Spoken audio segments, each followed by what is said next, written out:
190 to 166. There's Apple's under pressure. You buy stocks on Tuesday and sell them on Friday. Market is as volatile as you'll ever see. Traders saying this is the craziest day they have ever seen in these markets. Veteran traders saying they've never seen anything like it. The movement in oil. Hello guys, it's Max here from Daily Market Movements. Welcome to another episode where today we're going to be analysing the Nasdaq100 futures chart. Just before I start today's video, anyone who's interested in joining my Signal service, please do not hesitate to visit my website, dailymarketmovements.com. I charge a very small joining fee of $29.99.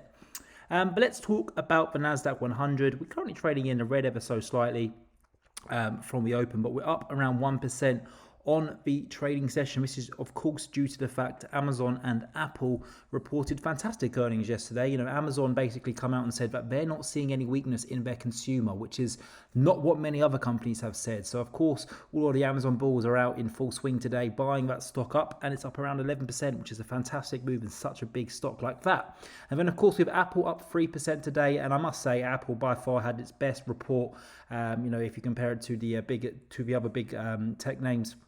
No, it was definitely the top performer. You know, they basically smashed it. I think it was 121 billion in revenue versus 119 expected, and that's of course is with China's lockdown and FX headwinds. So just incredible that they were one of the only big tech names to actually come out and beat their earnings, which is just incredible. So you know, that's why we are seeing Nasdaq100 up today, and rightly so. You know, off the back of the Fed coming out saying that they'll be slowing interest rate hikes for the foreseeable future, and of course with Apple and Amazon coming out and smashing their earnings, you know, the Nasdaq100 respectively deserves to be up for the week.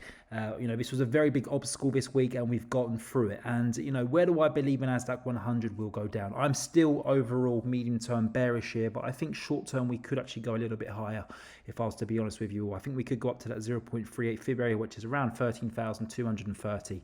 Am I going to be buying here though? That's the big question. And the answer is no.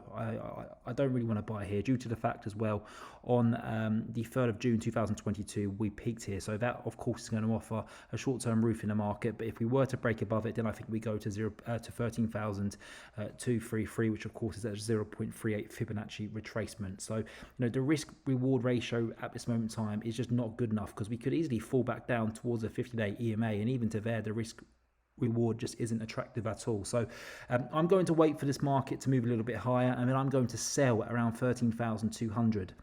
You know, again, yes, what the Fed has said this week is fantastic, but it's not, you know, it was always going to happen. The Fed wasn't going to continue hiking for the rest of Powell's, you know, for the rest of the years whilst Powell is in the chairman of the Fed. You know, they weren't going to continue to hike forever at 0.75 basis points. They were going to have to slow down at some point, and it's just coming a little bit earlier. But, you know, they haven't stopped. There's no pivot yet.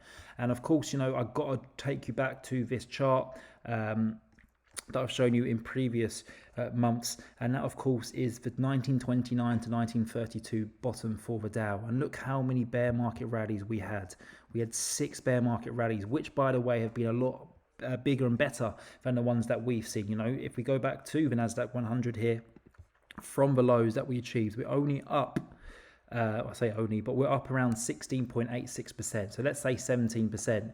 If we go back to that chart that I just showed you of the Dow, you know, there's not, apart from one, you know, most of them were 23, 28, 35, 25, and even 48%. So, you know, this is likely just another bear market rally. Reason being as well is because once you trigger a bear market territory, it typically takes 18 months to come out of it. And, you know, it's only been, you could argue, 6 months max since we've been trading in this bear market. And that takes you, of course, back to January time. So, you know, I don't think that this is over. I think that we will start to decline to have one final bottom, which I believe will be in around Septemberish time. You know, many analysts agree with my analysis here on Wall Street. You hear a lot of top analysts coming out saying that the VIX still needs to go back up above 35, and I think, you know, I think that's right. You know, the VIX right now is at 20. Previously, when it's gone to 19, just under 20, that's when when it's offered a fantastic selling signal, and that of course was all the way up here in late March. You know, a lot of people are saying, you know, the market's going to go back up to the all-time highs, and then of course that VIX went below 20, and we saw this massive sell-off. And I'm not saying that this exactly is going to happen the same, but I do honestly believe, guys, that we are going to go and retest 11,000. And I know, you know, I have to be the person who uses YouTube as a platform to come on here and express my opinion, and it's not always the opinion that people want to hear. You know, most of us look at the financial markets with a glass half full rather than a glass half empty, and most of us want the markets to go back to the all-time highs, because most of us are bullish. But unfortunately, sometimes we just need to be realistic. We've just come off the back of 2.5 years of nothing but gains here for the Nasdaq 100, the S&P 500, and the Dow Jones 30. And, you know, tough times are ahead. And, you know, hence that's why I do personally believe that we will see a fallback down towards the lows. But it's not the end of the world, guys. This is a low that can be bought, because medium to longer term, I think this low will offer a fantastic buying opportunity, especially if your time horizon is 12 months and beyond. So I am starting to get bullish longer term, but medium and short term, I think that the markets still have to go back down to those fresh lows. 500,000 barrels per day. 190 to 166. There's Apple's under pressure. You buy stocks on Tuesday and sell them on Friday. Market is as volatile as you'll ever see. Traders saying this is the craziest day they have ever seen in these markets. Veteran traders saying they've never seen anything like it. The movement is